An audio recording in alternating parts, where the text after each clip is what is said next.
পশ্চিমবঙ্গবাসীর জন্য খুশির খবর। 2024 সালের বাজেটে নতুন চমক আনলো মাননীয় মুখ্যমন্ত্রী মমতা বন্দ্যোপাধ্যায়।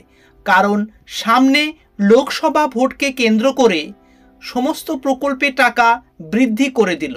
লক্ষ্মী ভাণ্ডার থেকে শুরু করে জব কার্ড, এছাড়াও বিভিন্ন প্রকল্পের টাকা আপনারা এবার থেকে দ্বিগুণ পেতে চলেছেন।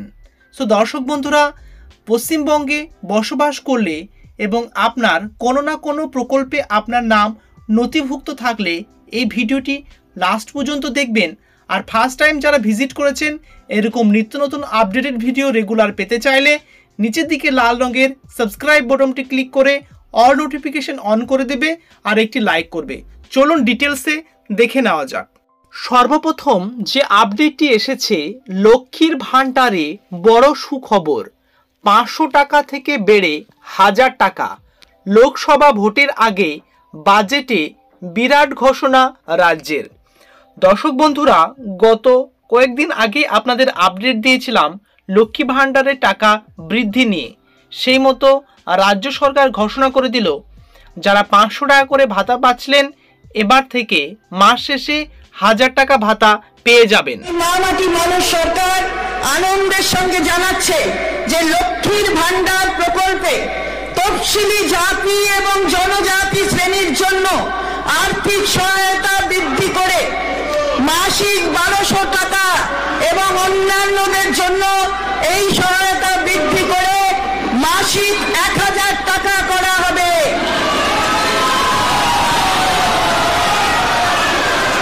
এই বর্ধিত সহায়তা এপ্রিল 2024 থেকে লাগু হবে এবং সরাসরি ব্যাংক ট্রান্সফারের মাধ্যমে প্রাপকরা মে 2024 মাসের শুরু থেকেই পাবেন। এর জন্য অতিরিক্ত বার্ষিক 12,000 কোটি টাকা বরাদ্দ করা হয়েছে। এছাড়াও চলছে ফেব্রুয়ারি মাস এবং ফেব্রুয়ারি মাসের 21 তারিখে সারা রাজ্যের যাদের যাদের জব কার্ড আছে তারা এবার টাকা পেতে চলেছেন, এমনটি মাননীয় মুখ্যমন্ত্রী নিজের মুখেই ঘোষণা করেছে।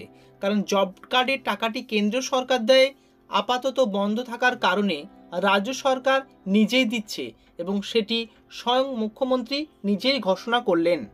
আমি আমার প্রথম পদক্ষেপ আজ বলে যাই, 21 লক্ষ মজদুরকে যাদের টাকা কেন্দ্রীয় সরকার দেয়নি, আগামী 21শে ফেব্রুয়ারি তাদের টাকা তাদের ব্যাংক অ্যাকাউন্টে চলে যাবে, রাজ্য সরকার দেবে।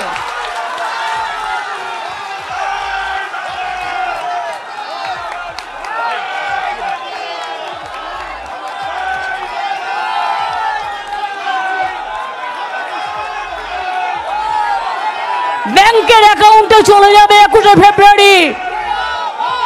আর আবাস 24-এর বাজেটে আরেকটি চমক, সিভিক ভলেন্টিয়ারদের ভাতা বাড়ল 1000 টাকা। এছাড়াও গ্রিন পুলিশদেরও সে একই হারে ভাতা বাড়ালো রাজ্য সরকার, তার কল্পতরু মমতা। স্টেট বাজেট 2024 সিভিক ভলেন্টিয়ারদের জন্য রাজ্য বাজেটে বড় ঘোষণা মমতা বন্দ্যোপাধ্যায়ের সরকার।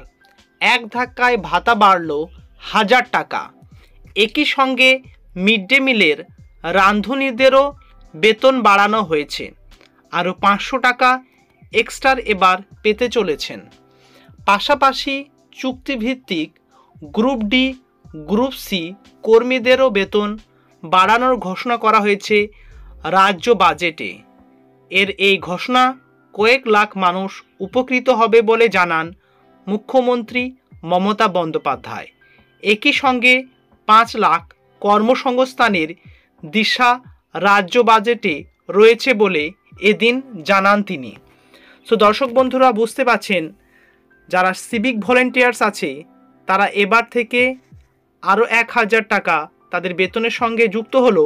তার সঙ্গে এবার থেকে তাদের আরও একটি সুবিধা দিয়েছে, সেটি এই ভিডিওটিতে আপনাদের আলোচনা করতে যাচ্ছি। লাস্ট পর্যন্ত দেখবেন, কোনো প্লেসে স্কিপ করবেন না। ফার্স্ট টাইম ভিজিট করে থাকলে নিচের দিকে লাল রঙের সাবস্ক্রাইব বাটনটি ক্লিক করে চ্যানেলের সঙ্গে যুক্ত থাকবেন। 2024-25 অর্থবর্ষের জন্য বিধানসভায় আর্থিক বাজেট পেশ করেন অর্থমন্ত্রী চন্দ্রিমা ভট্টাচার্য। লোকসভা ভোটের আগে এই বাজেটে একগুচ্ছ ঘোষণা করেন তিনি। ঘোষণা করা হয় বেশ কিছু নতুন প্রকল্পেরও, পাশাপাশি ভাতা বাড়ানোর ঘোষণাও করা হয় বাজেটে। সেই মতো সিভিক ভলেন্টিয়ারদের ভাতা এক ধাক্কায় বেড়ে 1000 টাকা করা হলো। ভাড়া বাড়ছে গ্রিন অর্থাৎ ভাতা বাড়ছে গ্রিন ও সিভিক পুলিশদের।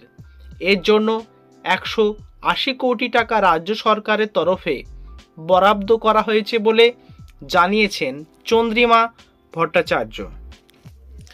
একই সঙ্গে পুলিশে চাকরির সুযোগও বাড়ানো হয়েছে।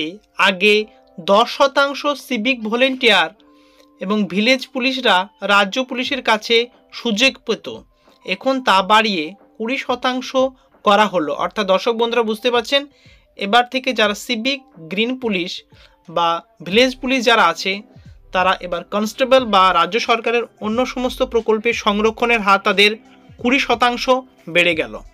অন্যদিকে মিড ডে মিলে রাঁধুনিদের বেতন 1000 টাকা থেকে বেড়ে 1500 টাকা হয়েছে। মুখ্যমন্ত্রী বলেন, এই সমস্ত কাজের সঙ্গে যারা যুক্ত তারা খুবই গরিব হয়। স্কুল বন্ধ থাকলেও কাজ থাকে না ওদের, কষ্টের মধ্যে থেকে চলতে হয়। এই সমস্ত মানুষের কথা ভেবেই রাঁধুনিদের বেতন বাড়ানোর সিদ্ধান্ত নেওয়া হয়েছে বলে জানিয়েছে রাজ্যের প্রশাসনিক প্রধান।